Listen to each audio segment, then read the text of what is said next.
Assalamualaikum warahmatullahi wabarakatuh. Perkenalkan, saya Fitri Amelia dengan NIM 2107114027.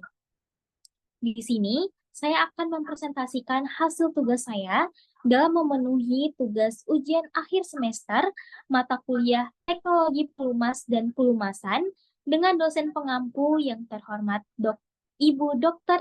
Desi Helvina, ST.MT.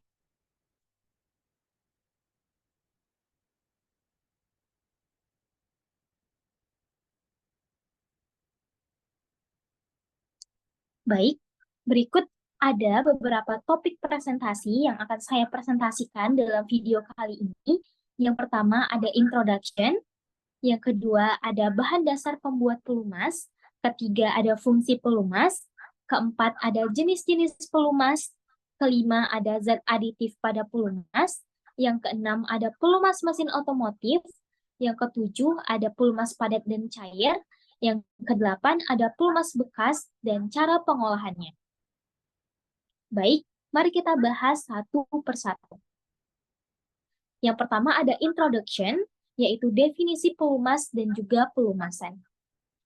Nah, pelumas adalah zat kimia yang umumnya berfasa cairan yang diberikan di antara dua benda bergerak untuk mengurangi gaya gesek. Minyak pelumas merupakan hasil dari pengolahan minyak bumi melalui proses penyulingan atau destilasi dengan bahan dasar atau base oil yang dapat digolongkan menjadi 3 golongan, yaitu pelumas sintetik, pelumas mineral, dan juga pelumas organik. Nah, pada umumnya, pelumas ini terdiri dari 90% minyak dasar atau base oil, dan juga 10% dari zat tambahan atau zat aditif. Selanjutnya ada pelumasan. Nah, pelumasan adalah metode yang digunakan untuk mengurangi gesekan, keausan, dan juga panas dari bagian mesin yang bergesek relatif satu dengan lainnya. Nah, pelumas biasanya berfungsi sebagai lapisan pelindung yang memisahkan dua permukaan yang saling berhubungan. Salah satu penggunaan pelumas yang paling banyak kita temui dalam kehidupan sehari-hari adalah penggunaan dari oli mesin yang dipakai pada mesin pembakaran dalam kendaraan, baik kendaraan bermotor maupun juga mobil.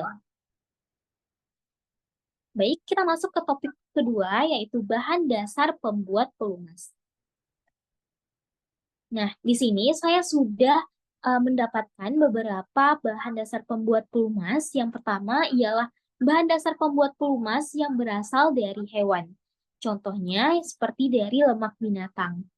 Nah, pada umumnya pelumas yang berasal dari bahan hewan ini diperkirakan pelumas yang paling tua umurnya.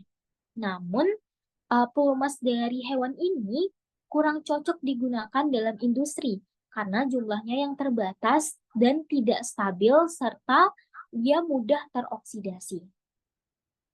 Kemudian yang kedua ada bahan pelumas dari tumbuh-tumbuhan seperti minyak jarak, minyak sawit, minyak dan juga minyak biji kapas. Nah, minyak pelumas dari bahan tumbuhan ini biasanya nantinya akan dicampurkan lagi dengan bahan pelumas yang berasal dari minyak mineral atau biasa kita sebut dengan compound oil. Selanjutnya ada bahan pelumas yang berasal dari hasil tambang.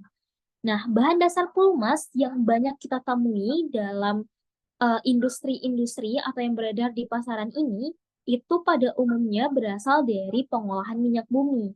Nah, bahan ini biasanya disebut dengan minyak mineral yang digunakan karena bahan bakunya murah dan juga mempunyai berbagai macam kelebihan dibandingkan dengan bahan-bahan lainnya.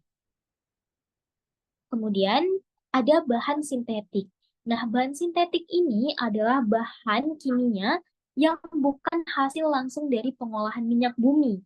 Bahan ini merupakan hasil rekayasa ahli kimia atau ahli pelumas dalam pembuatan minyak pelumas.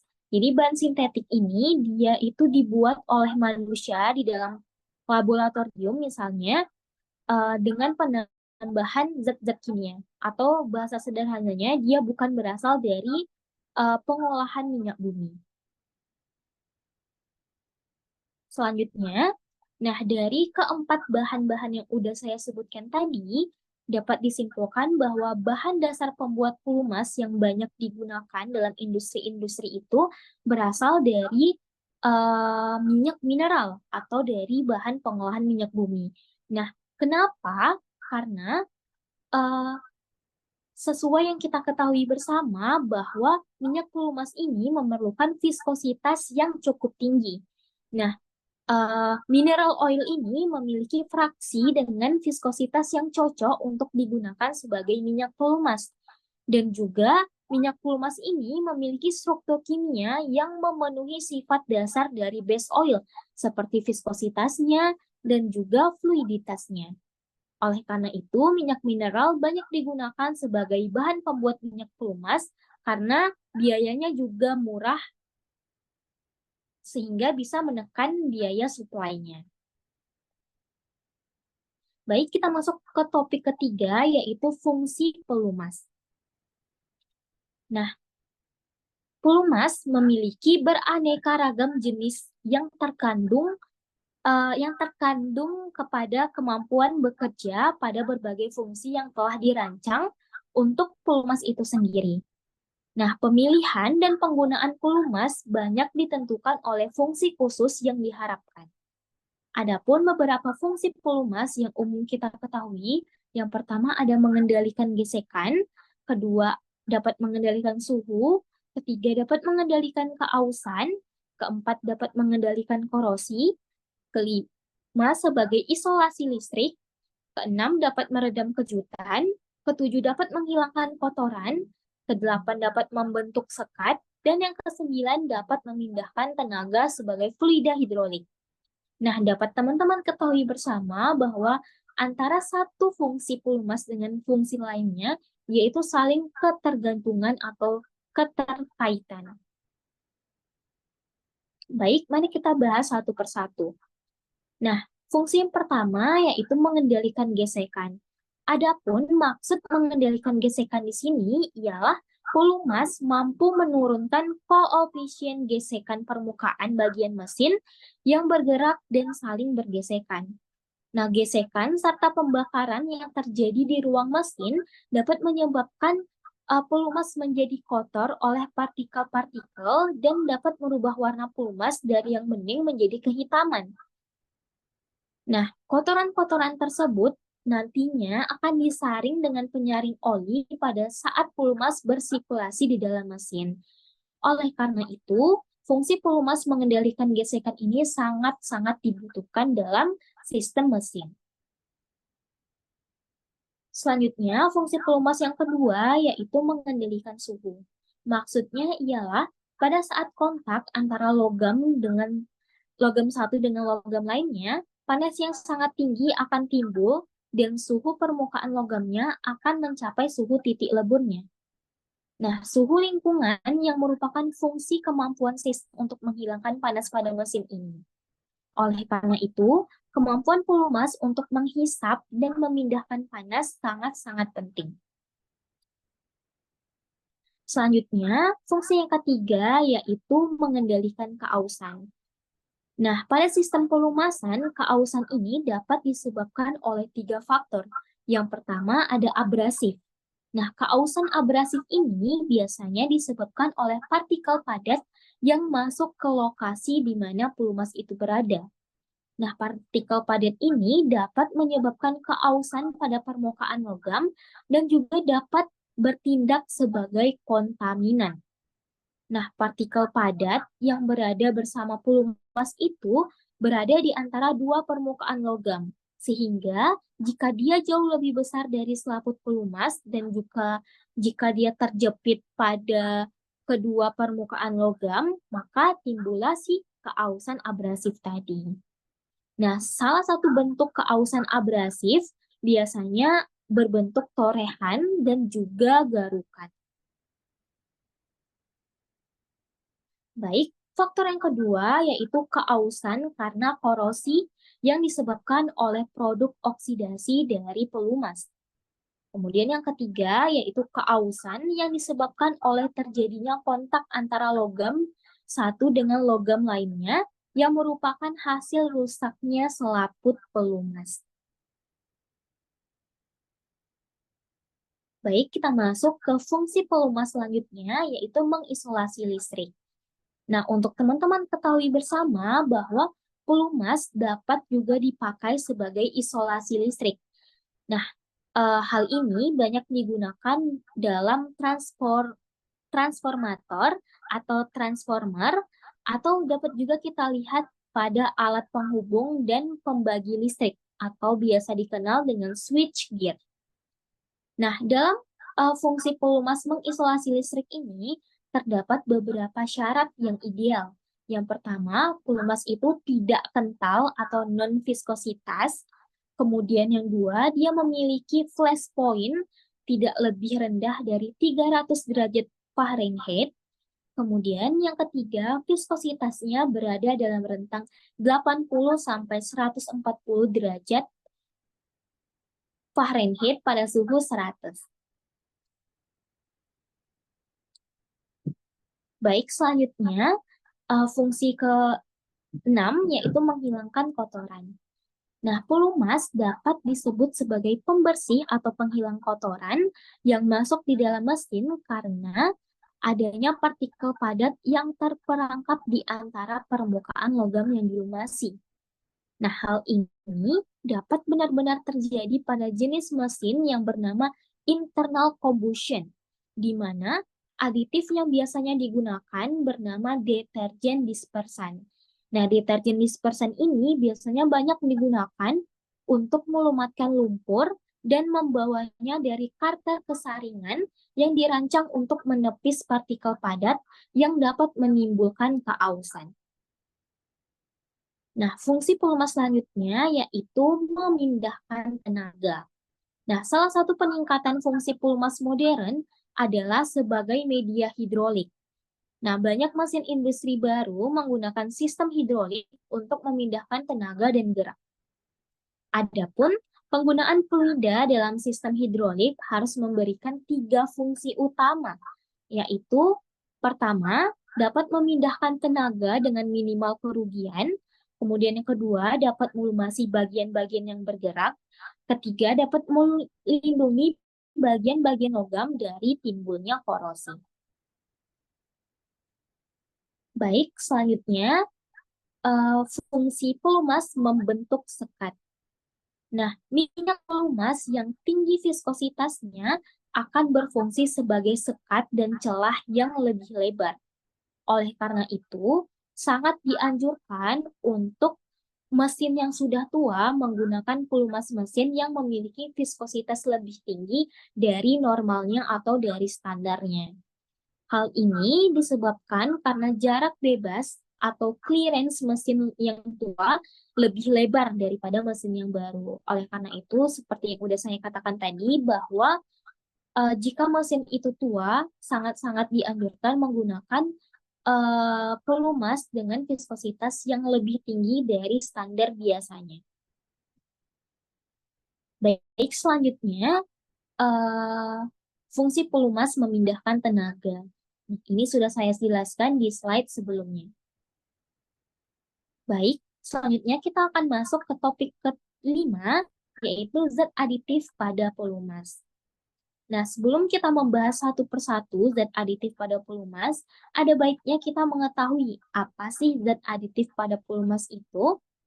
Nah, jadi zat aditif pada pelumas adalah zat yang diformulasikan untuk meningkatkan sifat kimia dan juga sifat fisika dari bahan dasar pelumas, baik itu minyak mineral, sintetis, hayati, ataupun hewani. Yang tujuan dari zat aditif pelumas ini ialah untuk menghasilkan peningkatan kinerja pelumas dan memperpanjang umur pakai dari pelumas dan juga komponen yang terlumasi. Nah, pada umumnya jumlah aditif yang terkandung dalam suatu pelumas bisa mencapai 30% yang tergantung pada fungsi dan kegunaan dari pelumas itu sendiri. Nah, baik, mari kita bahas satu persatu dari zat aditif pada pelumas. Yang pertama ada zat aditif anti-wear. Nah, sesuai namanya, zat aditif anti-wear ini berfungsi untuk mencegah gesekan dan keausan permukaan mesin. Nah, penggunaan zat aditif anti-wear ini menghasilkan masa pakai alat dan komponen yang lebih lama karena ketahanan aus yang lebih tinggi dari komponen.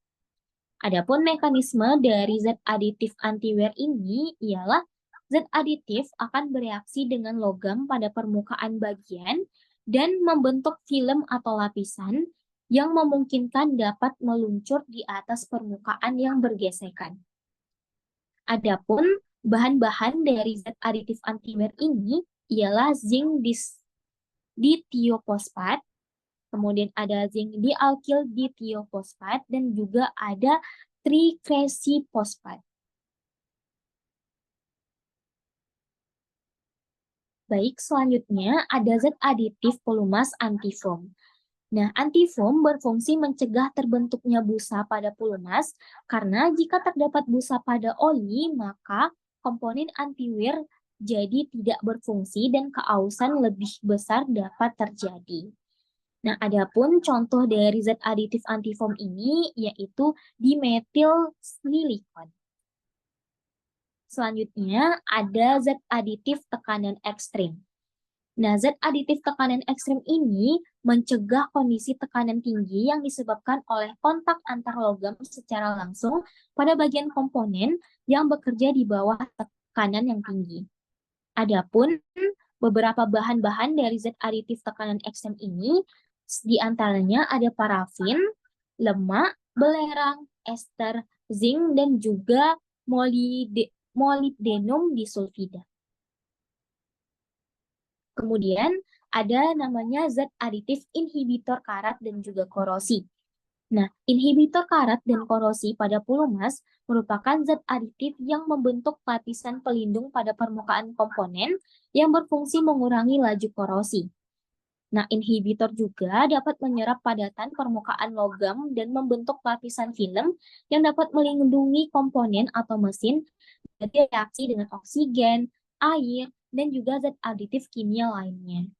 Adapun bahan-bahan dari zat aditif inhibitor ini diantaranya yaitu senyawa alkali, asam organik, ester, dan juga asam amino. Selanjutnya ada zat aditif antioksidan. Nah, minyak mineral akan bereaksi dengan oksigen dari asam organik pembentuk udara. Produk reaksi oksidasi tersebut akan menyebabkan peningkatan viskositas pada minyak, pembentukan lumpur, korosi logam, dan juga busa. Nah, antioksidan inilah yang berfungsi sebagai zat aditif pada pelumas yang dapat menghambat laju oksidasi minyak pada pelumas. Sebagai besar, pelumas mengandung zat aditif antioksidan. Contohnya ada ZDP, ada alkyl sulfida, ada sulfida aromatik, dan juga amina aromatik. Selanjutnya ada zat aditif pengubah gesekan atau friction modifiers. Nah, pengubah gesekan ini berfungsi untuk mengurangi koefisien gesekan antar permukaan yang terlumasi. Hal ini dapat menghasilkan konsumsi bahan bakar yang lebih sedikit dan efisien karena mengurangi energi yang terbuang akibat gesekan. Nah, additive friction modifier ini dipakai untuk meningkatkan tingkat kelicinan pada pelumas. Adapun bahan-bahan yang terkandung dalam zat aditif friction modifiers ini, contohnya ada WS2, ada BN, dan juga ada PTFE. Selanjutnya ada deterjen. Nah, deterjen merupakan zat aditif pada pelumas yang berfungsi untuk menetralkan asam kuat yang terdapat pada pelumas. Selain itu, deterjen juga membentuk lapisan film pada permukaan komponen yang berfungsi untuk mencegah endapan kotoran pada suhu yang tinggi. Adapun contoh-contoh dari kandungan dari zat aditif deterjen, diantaranya ada kalsium, magnesium, natrium, dan juga barium. Kemudian zat aditif selanjutnya ada namanya dispersan. Nah, dispersan merupakan zat aditif pada pelumas yang berfungsi untuk menjaga partikel asing agar tetap berada dalam pelumas dalam bentuk terdispersan. Nah, aditif dispersan ini juga bertujuan untuk mengendalikan dan membawa kotoran agar terdispersi merata dalam pelumas. Contohnya yaitu suksinimida polisobutilene. Selanjutnya ada zat aditif titik tuang atau pour point depresan. Nah, titik tuang adalah kondisi di mana suhu terendah, yaitu pada saat pelumas dapat mengalir. Zat aditif depresan titik tuang berfungsi untuk menghambat pembentukan dan aglomerasi partikel lilin yang menjaga cairan pelumas agar tetap pada suhu yang rendah. Contohnya itu yaitu polyalkyl methacrylate. Selanjutnya ada pelumas mesin otomotif. Nah, pelumas mesin otomotif adalah pelumas untuk mesin kendaraan yang dikenal dengan sebutan pelumas mesin atau engine oil yang dimasukkan ke dalam karter mesin kendaraan untuk melumasi beberapa daerah seperti piston, poros engkol, dan juga katup. Nah, dalam pelumas mesin otomotif ini kita juga akan membahas viskositas. Sebelum itu, kita harus mengetahui viskositas adalah suatu cara untuk menyatakan beberapa daya tahan dari aliran yang diberikan terhadap suhu cairan, atau menyatakan kentalan dari suatu cairan. Nah, adapun beberapa metode pengukuran viskositas dapat dibedakan menjadi beberapa poin. Yang pertama ada metode Oswald. Nah, metode Oswald ini diukur dengan menggunakan viskositas Oswald yang diukur adalah waktu yang dibutuhkan oleh sejumlah cairan tertentu untuk mengalir melalui pipa kapiler dengan gaya yang disebabkan oleh berat cairan itu sendiri. Nah, biasanya waktu alir cairan yang diuji ini dibandingkan dengan waktu yang dibutuhkan bagi suatu zat viskositasnya yang sudah diketahui. Biasanya perbandingannya ini menggunakan viskositas air. Kemudian selanjutnya ada namanya metode bola jatuh. Nah, metode bola jatuh ini menggunakan viskometer bola jatuh, di mana viskometer bola jatuh ini ialah alat yang digunakan untuk mengukur viskositas fluida dengan mengukur waktu yang diperlukan bola bulat untuk jatuh pada jarak tertentu di bawah gravitasi melalui tabung yang berisi fluida dan viskositasnya akan ditentukan. Adapun prinsip kerja dari viskositas bola jatuh adalah mengukur kecepatan bola jatuh melalui cairan dalam tabung pada suhu yang tetap. Kemudian selanjutnya ada metode cone and plate dan juga metode cup and bob. Nah, selain itu, dalam pengukuran viskositas, kita mengenal dua jenis pengukuran viskositas. Ada viskositas dinamis atau absolut. Biasanya ini biasa kita kenal juga dengan hukum Newton, yaitu tegangan geser sama dengan viskositas dinamis dikali satuan kecepatan dibagi dengan satuan jarak. Adapun satuan viskositas dinamis menurut satuan internasional yaitu poise atau dapat juga dinyatakan dalam centipoise, di mana 1 centipoise itu bernilai 1/1000 poise. Kemudian yang kedua ada viskositas kinematika. Nah, rumusnya yaitu kecepatan sama dengan viskositas dibagi densitas. Adapun satuan dari standar internasionalnya yaitu CST. Nah, selanjutnya kita akan mengenal klasifikasi viskositas dari pelumas. Nah, viskositas pelumas ini dibagi menjadi dua kode, yaitu ada SAE dan juga ada API. Nah, mari kita bahas satu persatu. Nah, SAE itu merupakan akronim dari Society of Automotive Engineers. SAE ini merupakan klasifikasi viskositas atau kekentalan oli yang penggunaannya untuk kendaraan dan mesin diesel dengan beberapa kode kekentalan oli yang biasanya berhubungan dengan kemampuan oli untuk mengalir pada suhu tertentu. Nah, berbeda halnya dengan si API. API ini merupakan akronim dari American Petroleum Institute, di mana penggunaannya ini lebih luas karena biasa dapat dipakai pada mesin bensin dan juga diesel. Nah, dalam viskositas Pulmas SAE ada beberapa catatan penting. Yang pertama, huruf W dalam kode SAE ini merupakan akronim dari winter yang menyatakan bahwa oli tersebut sudah ditambahkan zat aditif antifreeze dan nilai atau angka yang tertera sebelum huruf W ini merupakan nilai dan viskositas oli tersebut pada suhu terendah. Sedangkan untuk angka setelah huruf W itu merupakan kode kekentalan oli yang menandakan suhu maksimum yang dapat oli atasi. Nah, adapun beberapa contoh, teman-teman bisa lihat pada slide PowerPoint.